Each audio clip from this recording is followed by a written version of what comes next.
লুঙিৰ vote বাংলাদেশত অৰুণোদয়ৰ vote অসমত ইমান স্মৃতি শক্তিটো তেওঁ বিলুপ্ত হোৱা নাই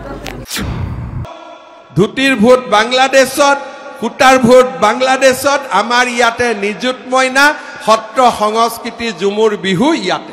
আমাৰ অসমত আমাৰ নিজৰ ভোট যদি বিজেপিয়ে ভাবিছে যে আমাৰ দলৰ সিম্বলটো তেওঁলোকে ঠিক কৰিব আমাৰ বহুত মনে মোক কয় যে বিজেপি সিম্বল কিয় পদুম ফুল হৈছে নাথুৰাম গডছে যিটো বন্ধুকেৰে গান্ধীজীক হত্যা কৰিছিল সেইটো বন্ধুকে তেওঁলোকৰ সিম্বল হ'ব লাগে তাৰ মানে আমি আগুৱাই গৈ থাকিম আমি পিছত নাহো আমি আগুৱাই গৈ থাকিম অসমখনক আমি আগুৱাই লৈ গৈ থাকিম কংগ্ৰেছক ভোট দিলে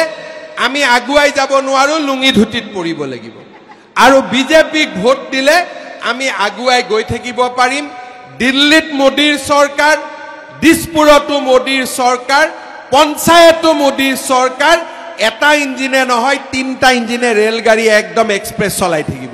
লুঙিৰ ভোট বাংলাদেশত অৰুণোদয়ৰ ভোট অসমত হ'ব লুঙিৰ ভোট বাংলাদেশত অৰুণোদয়ৰ ভোট অসমত ধুতিৰ ভোট বাংলাদেশত কুটাৰ ভোট বাংলাদেশত আমাৰ ইয়াতে নিযুত মইনা সত্ৰ সংস্কৃতি ঝুমুৰ বিহু ইয়াতে আমাৰ অসমত আমাৰ নিজৰ ভোট এই মুখ্যমন্ত্ৰী যিখন চকী সেইখন চকীত ভাৰতৰত্ন গোপীনাথ বৰদলৈ ডাঙৰীয়া বহিছিল আপুনি কল্পনা কৰক গোপীনাথ বৰদলৈ ডাঙৰীয়া মুখত এনেকুৱা কথা ওলালেহেঁতেন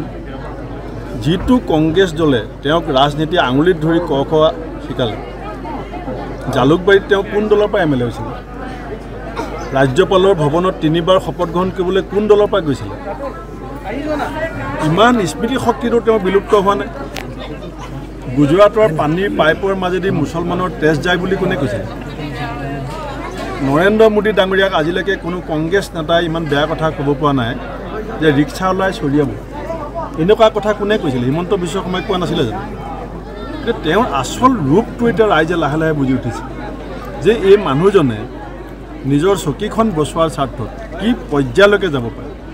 আৰু যদি কংগ্ৰেছে লুঙি ল'ব লাগে আমাৰ কাৰণেতো লুঙি ধুতি লং পেণ্ট পাইজামা চব সমান মই ধুতিও পিন্ধোঁ যেতিয়া নামঘৰলৈ যাওঁ কেতিয়াবা ঘৰত আমি আজৰি সময়ত লুঙিও ব্যৱহাৰ কৰোঁ ৰাজনৈতিক দলৰ সভাত আজি পাইজামা পিন্ধি আহিছোঁ বাহিৰত ফুৰিবলৈ গ'লে লং পেণ্ট পিন্ধি যাওঁ আমাৰ কাৰণে দৃষ্টিভংগী বেলেগ যদি বিজেপিয়ে ভাবিছে যে আমাৰ দলৰ সিম্বলটো তেওঁলোকে ঠিক কৰিব আমাৰ বহুত মনে মোক কয় যে বিজেপি সিম্বল কিয় পদুম ফুল হৈছে নাথুৰাম গডছে যিটো বন্ধুকেৰে গান্ধীজীক হত্যা কৰিছিল সেইটো বন্ধুকে তেওঁলোকৰ সিম্বল হ'ব লাগে কাৰণ বিজেপি RSSৰ ৰাজনীতি আৰম্ভ হৈছে গডছে বন্দুকৰ গুলিৰ পৰা গতিকে হিমন্ত বিশ্ব শৰ্মায়ো ৰাষ্ট্ৰীয় বিজেপি কেন্দ্ৰীয় নেতৃবৃন্দৰ সৈতে কথা পাতি তেওঁলোকৰ সিম্বলটো নাথুৰাম গডছে যিটো বন্দুক আছিল যিটোৰ পৰা 3 যায় গুলি গান্ধীজীৰ বুকুত মাৰোঁতে হে ৰাম বুলি কৈ গান্ধীজীয়ে মৃত্যু খাব দিছিল সেই বন্দুকটো তেওঁলোকে সিম্বল কৰি লওক Hone your skills by joining Scholars Institute of Technology and Management and Scholars Institute of Science and Commerce. In a lush green campus close to nature, we provide high-quality education with the aid of modern tools and techniques, up-to-date study materials, expert faculty, and fitness facilities. With a vision to transform every student into a good citizen of our nation, we ensure your bright career here. Come to SITM, Garokholi Gorsuk, Guwahati 35.